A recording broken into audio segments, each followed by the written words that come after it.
Good morning all of you.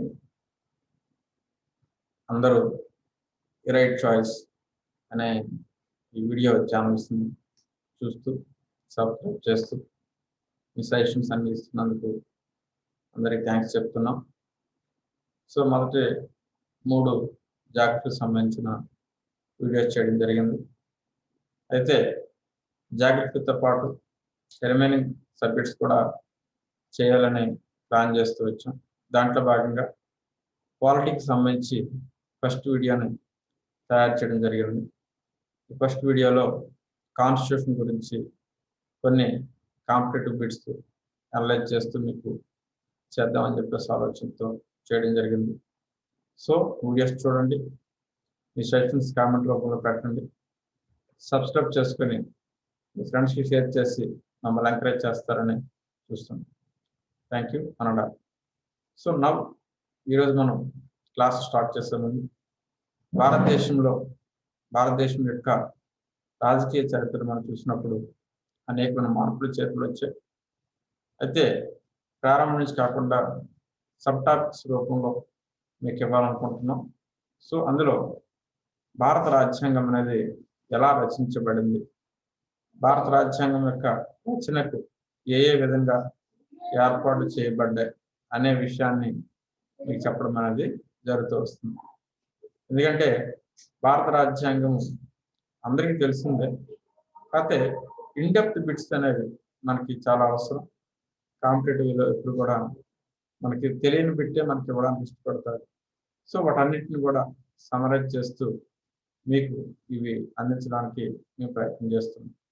So మీ రాజ్యాంగాన్ని మీరు చూడండి, చూసిన తర్వాత మీ యొక్క సజెషన్స్ ఏవైతే ఉన్నాయో అవన్నీ కూడా మీరు మాకు తెలియచేయాలని కోరుతూ వస్తున్నాం.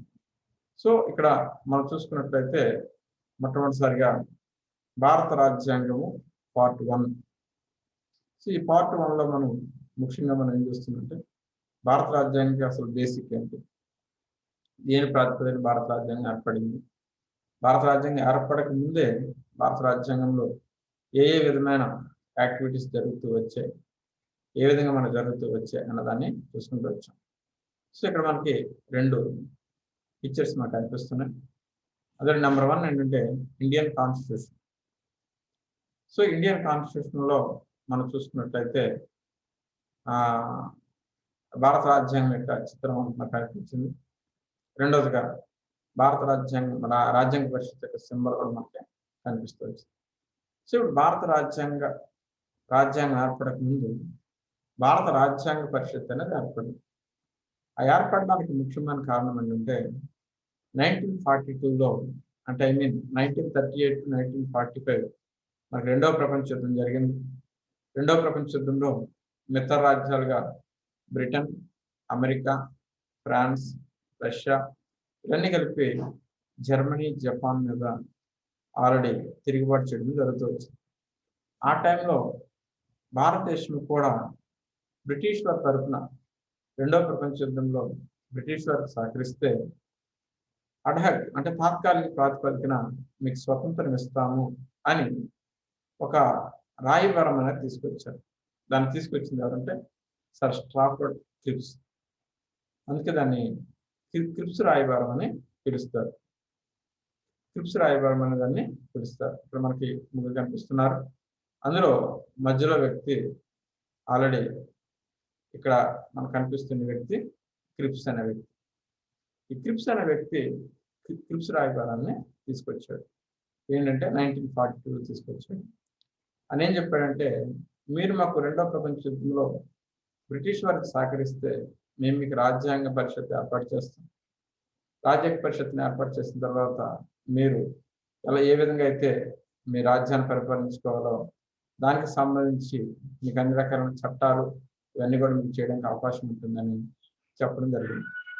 సో దాని తర్వాత 1945 సెకండ్ వరల్డ్ వార్ ముగిసిన తర్వాత విన్స్టన్ చర్చిల్ ఓడిపోయి లేబర్ పార్టీ నాయకుడైన అట్లీ ప్రధానమంత్రిగా ప్రమాణ స్వీకారం చేశారు. సో ఆ టైంలో భారతదేశానికి ఏ విధంగా సరే రాజ్యాంగం అది రాజ్యం ఇవ్వాలి, ఫ్రీడమ్ ఇవ్వాలి. ఫ్రీడమ్ ఇవ్వాలంటే నిజంగా మనకేదో ఇష్టపడిన ఫ్రీడమ్ ఇవ్వాలి. అప్పటికే భారతదేశం దాదాబాయి నవరోజు చెప్పినట్టుగా డ్రైన్ థియరీ సిద్ధాంతంతో మొత్తం అంతా దోసుకుపోయారు. మనకున్న ఖనిజ సంపద దోసుకుపోయారు. కుటీర పరిశ్రమలన్నీ మూతపడ్డాయి. ఇంకా ఏమైనా సరే భారతదేశాన్ని బ్రిటిష్ వారు పరిపాలించాలంటే ఇంకా ఇంగ్లాండ్ నుంచి తేవాలి అమౌంట్. ఇంగ్లాండ్ నుంచి మనకి పెట్టుబడి పెట్టాలి కాబట్టి ఇంకా భారతదేశాన్ని వదిలించుకుందాం అనే ఆలోచనతో ఆ యొక్క అప్పటి ప్రధానమంత్రి అయిన అట్లీ ఏం చేశారంటే ఒక క్యాబినెట్ మిషన్ పంపించారు. సో క్యాబినెట్ మిషన్ ద్వారా భారత రాజ్యాంగం గురించి ఇక్కడ ప్రతిపాదన చేయడం జరుగుతుంది. సో క్యాబినెట్ మిషన్ అంటే ఇందులో మనకి ముగ్గురు కనిపిస్తున్నారు. ఎవరంటే ఫస్ట్ వన్ చూసుకున్నట్లయితే ఇక్కడ మనం చూసుకున్నాం ఏవి అలెగ్జాండర్. సెకండ్ వన్ అంటే ప్రతిక్ లారెన్స్. మూడో వ్యక్తి ఎవరంటే సర్ స్ట్రాఫర్డ్ క్రిప్స్. సో ఈ ముగ్గురు కలిపి ఉన్న ఈ యొక్క మిషన్ ఏమని పిలుస్తారంటే క్యాబినెట్ మిషన్ పిలుస్తారు. సో ఈ క్యాబినెట్ మిషన్ ఈ మధ్యలో మనకి టోల్ పెట్టుకున్నాయని మనకు కనిపిస్తున్నాయి కదా, అప్పటి British governor general lord viceroy. So lord Wavell. So ఈ లార్డ్ వేవెల్తో పాటు ముగ్గురు కూడా ఉన్నారు. సో క్యాబినెట్ మిషన్ అంటే ముగ్గురు ఉన్నారు. అందులో నెంబర్ 1 ఎవరంటే A V Alexander, number 2 Frederick Lawrence, number 3 sir Stafford Cripps. వీళ్ళు ఏం చేశారంటే మీరు భారతదేశానికి ఫ్రీడమ్ ఇవ్వాలనుకుంటున్నారు. సో ఫ్రీడమ్ ఇస్తే మీ రాజ్యాన్ని మీరు పరిపాలించుకోవాలి. మీ రాజ్యాన్ని మీరు ఎలా పరిపాలించుకోవాలి అన్నదానికి మీరే ఒక కాన్స్టిట్యూషన్ తయారు చేసుకోండి. ఆ కాన్స్టిట్యూషన్కి మేము ఎన్నికలు పెడతాం అని చెప్పి వారు ఒక ఆల్రెడీ ప్రతిపాదన అనేది తీసుకొచ్చారు. సో ఆ ప్రతిపాదన తీసుకురావడంతో మనకి భారత రాజ్యాంగం తయారీకి ఒక రాజ్యాంగ పరిషత్ అనేది ఏర్పడింది. సో ఈ రాజ్యాంగ పరిషత్ ఏర్పడక ముందే మనకి ఇక్కడ మనం చూసుకున్నట్లయితే రాజ్యాంగ పరిషత్కు జూలై 1946లో ఎన్నికలు జరిగాయి. సో ఈ ఎన్నికలు పరోక్ష పద్ధతిలో జరిగిన ఎన్నికలు. ఎలా పరోక్ష పద్ధతి అంటే అప్పటికే భారతదేశంలో చాలా ప్రాంతాల్లో చాలా రాష్ట్రాలు ఆల్రెడీ కొంతమంది ముఖ్యమంత్రుల ద్వారా అంటే పరిపాలన చేయడం జరుగుతూ వస్తుంది. సో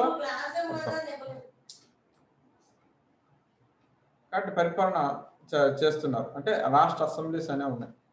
సో రాష్ట్ర అసెంబ్లీస్ నుంచి కొంతమందిని భారతదేశంలో అప్పటికే కొన్ని పెద్ద సంస్థానాలు ఉన్నాయి. పెద్ద సంస్థానాల నుంచి కొంతమందిని అలాగే కేంద్ర ప్రభుత్వ ప్రాంతాల నుంచి కొంతమందిని ఎన్నుకోవడం జరిగింది. సో టోటల్గా మొత్తం సభ్యులు మనం చూసుకున్నట్లయితే 389 మంది సభ్యులు ఉన్నారు. ఈ 389 మంది సభ్యులు ఆయా రాష్ట్రాల అసెంబ్లీ నుంచి 292 మంది సభ్యులు ఎన్నికయ్యారు. అలాగే సంస్థానాలు ఉదాహరణ నిజాం సంస్థానము, జునాగఢ్ సంస్థానము, అదే ట్రావెన్కోర్ కోచి సంస్థానము, అలాగే కాశ్మీరు ఈ ప్రాంతం నుంచి 93 ఎన్నుకోవడం జరిగింది. అలాగే కేంద్రపాలిత ప్రాంతాలు అంటే ఢిల్లీ నుంచి డయ్యూ డామన్, చండీగఢ్ ప్రాంతం నుంచి ఆల్రెడీ లక్షద్వీపులు అనే ప్రాంతం నుంచి 4 మంది ఎన్నికయ్యారు. మొత్తంగా చూసుకున్నట్లయితే 389 మంది ఎన్నికవడం జరిగింది. సో ఇందులో ముస్లిం లీగ్ సభ్యులు కూడా ఉన్నారు. ఆ తర్వాత మనకి 1947 మౌంట్ బాటన్ ప్రణాళిక ప్రకారంగా భారతదేశానికి స్వతంత్రం వచ్చింది. స్వతంత్రం రాకముందే భారతదేశము భారత్, పాకిస్తాన్ అనే 2 దేశాలుగా డివైడ్ అయింది. సో అలా 2 దేశాలుగా డివైడ్ అయిన తర్వాత అప్పుడు మనకి ఎంతమంది ఉన్నారంటే 299 మంది వచ్చారు. సో ఈ 299 మంది ఏం చేశారంటే వీళ్ళు అంటే 200 ఆల్రెడీ 29 మంది ప్లస్ 70 మంది. ఈ 70 మందిలో మనం చూసుకున్నట్లయితే 299 మంది. ఈ 299 మందిలో 90 మంది పాకిస్తాన్కి వెళ్ళిపోయారు.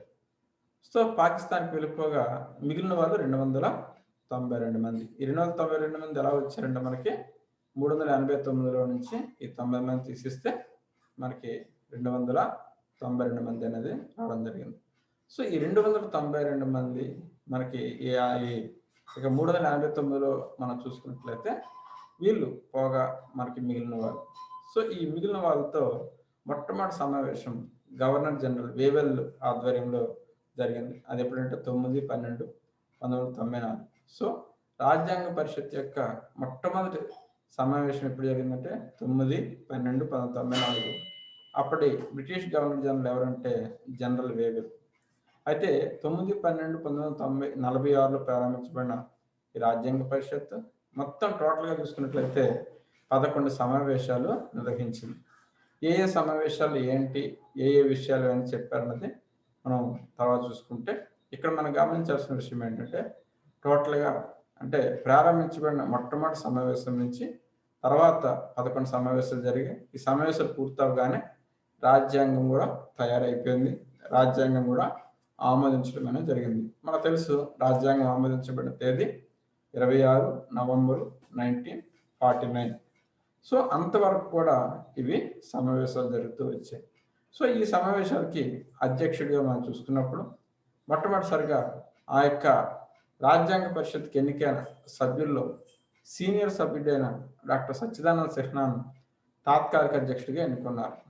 ఎన్నుకున్న తర్వాత ఈ యొక్క సచ్చిదానంద సిన్హా ద్వారా అందరికీ ఆల్రెడీ ప్రమాణ స్వీకారం అయిపోయిన తర్వాత, అంటే దట్ లైక్ ఇప్పుడు మనం చూసుకున్నట్లయితే అసెంబ్లీలో మొట్టమొదటిసారిగా సభ్యులతో ప్రమాణ స్వీకారం చేసడానికి ప్రొటెంప్టమ్ స్పీకర్ అని ఉంటుంది. సో ప్రొటెంప్టమ్ స్పీకర్, అలా స్పీకర్గా లేదంటే అక్కడ అధ్యక్షుడిగా డాక్టర్ సచ్చిదానంద సిన్హా అనే వ్యక్తి ఎన్నికయ్యారు. ఆ తర్వాత సభ్యులందరూ ఆమోదంతో డాక్టర్ బాబు రాజేంద్ర ప్రసాద్ని అధ్యక్షుడిగా ఎన్నుకున్నారు. ఎప్పుడంటే 11/12/1946. సో 11వ తారీఖు 12వ నెల 1946లో ఈయన ఎన్నుకోవడం జరిగింది. దాని తర్వాత వైస్ ప్రెసిడెంట్గా హెచ్సి ముఖర్జీని ఎన్నుకోవడం జరిగింది. తర్వాత విటి కృష్ణమాచారిని రెండవ వైస్ ప్రెసిడెంట్గా కూడా ఎన్నుకున్నారు. తర్వాత ఇక్కడ 4వ వ్యక్తి ఎవరంటే బిఎన్ రావు గారు. బిఎన్ రావు గారు రాజ్యాంగ పరిషత్ సలహాదారుడు. సో రాజ్యాంగ పరిషత్కి లీగల్ అడ్వైజ్ అన్ని ఇవ్వడానికి బి నరసింహారావు అని పేరు. సో బిఎన్ రావు గారిని ఎన్నుకోవడం అనేది జరుగుతూ వచ్చింది. సో ఈయన తర్వాత మనం ఆల్రెడీ డ్రాఫ్టింగ్ కమిటీకి కూడా, అంటే భారత రాజ్యాంగాన్ని డ్రాఫ్ట్ కాపీ రాసిన వ్యక్తి కూడా ఎవరంటే బిఎన్ రావు అని మనం చెప్పచ్చు. సో కింద మనం చూసుకున్నట్లయితే ఈ యొక్క డ్రాఫ్టింగ్ కమిటీని, అంటే రాజ్యాంగ పరిషత్తు డ్రాఫ్టింగ్ కమిటీని ఏర్పాటు చేస్తుంది. ఆ ఏర్పాటు చేసిన డ్రాఫ్టింగ్ కమిటీకి డాక్టర్ బిఆర్ అంబేద్కర్ చైర్మన్గా ఉన్నారు. డిఆర్ అంబేద్కర్తో పాటు 7 సభ్యులను కూడా వీళ్ళు ఎన్నుకోవడం జరిగింది. అందులో అల్లాడి కృష్ణస్వామి అయ్యర్, ఎన్ గోపాలస్వామి, కేఎం మున్షి, మహమ్మద్ సాదుల్లా, అలాగే బిఎల్ మిట్టర్, తర్వాత చూసుకున్నట్లయితే డిపి ఖైతా, వీళ్ళని ఎన్నుకున్నారు. అయితే చివరి ఇద్దరు వాళ్ళు ఆయా కారణాల రీతిగా వాళ్ళు పక్కకు తప్పుకున్నప్పుడు ఎన్ మాధవరావు, టిటి కృష్ణమాచారిని డ్రాఫ్టింగ్ కమిటీగా ఏర్పాటు చేసుకున్నారు.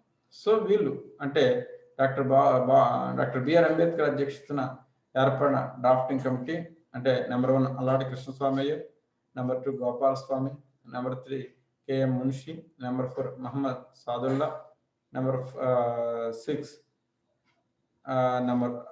నెంబర్ 5 ఎన్ మాధవరావు గారు, నెంబర్ 6 టిటి కృష్ణమాచారి. సో టోటల్గా 7 మెంబర్స్, 7గా ఉన్న ఈ యొక్క డ్రాఫ్టింగ్ కమిటీ భారత రాజ్యాంగాన్ని తయారు చేయడానికి పూనుకోవడం అనేది జరిగింది. నెక్స్ట్ వన్ చూసుకున్నట్లయితే ఈ రాజ్యాంగ పరిషత్ యొక్క విధి విధానాలు ఏ విధంగా ఉన్నాయి. రాజ్యాంగ పరిషత్ యొక్క ఆ యొక్క మొత్తం విధానాలు అంటే ఉదాహరణకి చూసుకున్నట్లయితే ఇప్పుడు భారత రాజ్యాంగంలో అనేక మంది ఉన్నారు. అనేక రీతిలుగా, అంటే విభిన్న జాతులు, విభిన్న మతాలు, విభిన్న కులాలు, విభిన్న వర్గాలకు చెందిన వారు వీళ్ళందరూ ఉన్నారు. సో వీళ్ళందరినీ కూడా ఒక సమరైజ్ చేసి వాళ్ళకి రావాల్సిన హక్కులు కానీ, వాళ్ళకి రావాల్సిన బాధ్యతలు కానీ, భారత రాజ్యాంగ పరిపాలన విధానం కానీ, మనకు 3 తెలుసుగా లెజిస్లేటివ్స్ అంటే కార్యనిర్వాహక శాఖ, శాసన నిర్వహణ శాఖ, న్యాయశాఖ, వీటి యొక్క విధి విధానాలు, పనులు ఇవన్నీ కూడా ఆయా దేశాల నుంచి పరిశీలించడం జరిగింది. ఫర్ ఎగ్జాంపుల్ మనం చూసుకున్నట్లయితే ప్రాథమిక హక్కులు అమెరికా నుంచి తీసుకున్నారు. అలాగే ఆదేశ సూత్రాలు ఐర్లాండ్ నుంచి తీసుకున్నారు.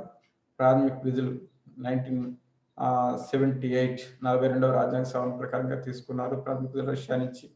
ఇలాంటివన్నీ అనేకమైనవి ఇందులో పొందుపరచడం అనేది జరిగింది.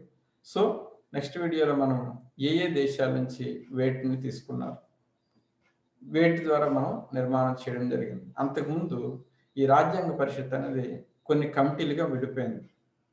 ఈ కొన్ని కమిటీలకు విడిపోయి ఒక్కొక్క కమిటీకి ఒక్కొక్క వ్యక్తిని అధ్యక్షుడిగా చేస్తూ ఆ కమిటీ వాటిని పరిశీలించడం జరిగింది. ఒకటేమొచ్చి కేంద్ర ప్రభుత్వ పరిశీలన, రెండవది రాష్ట్ర ప్రభుత్వ విధి విధానాలు, మూడవది న్యాయశాఖ విధి విధానాలు, ఇలా డివైడ్ చేయడం జరిగింది. సో ఎవరెవరు ఏ ఏ కమిటీకి చైర్మన్గా ఉన్నారు అన్నదాన్ని నెక్స్ట్ క్లాస్లో మనం చూసుకోవడం జరుగుతూ వస్తుంది. ఇక్కడ మనకు ఒక సింబల్ కనిపిస్తుంది, కాన్స్టిట్యూషన్. ఇది కాన్స్టిట్యూషన్ సింబల్. వెనక్కి మనకి ఇండియా మ్యాప్ కనిపిస్తుంది. ఇక్కడ ముందు మనకి ఏనుగు కనిపిస్తుంది. సో రాజ్యాంగ పరిషత్ యొక్క గుర్తు ఏనుగే, అలాగే మన కాన్స్టిట్యూషన్ యొక్క గుర్తు కూడా ఏనుగే అని మనం చెప్పొచ్చు. సో ఇది కూడా చాలా కాంపిటీషన్ అడిగాడు. సో భారత రాజ్యాంగం యొక్క గుర్తు ఏంటంటే ఐరావతం, ఏనుగు. సో నెక్స్ట్ క్లాస్లో ఇవన్నీ కూడా చెప్పడం జరుగుతూ వస్తుంది. So please share, comment, like and మీ యొక్క ఒపీనియన్ రాస్తే, మా యొక్క సజెషన్స్ ఏమైనా రాస్తే వాటిని సరిదిద్దుకుంటూ ముందుకి వెళ్ళడం జరుగుతూ వస్తుంది. Thank you one and all. Thank you very much.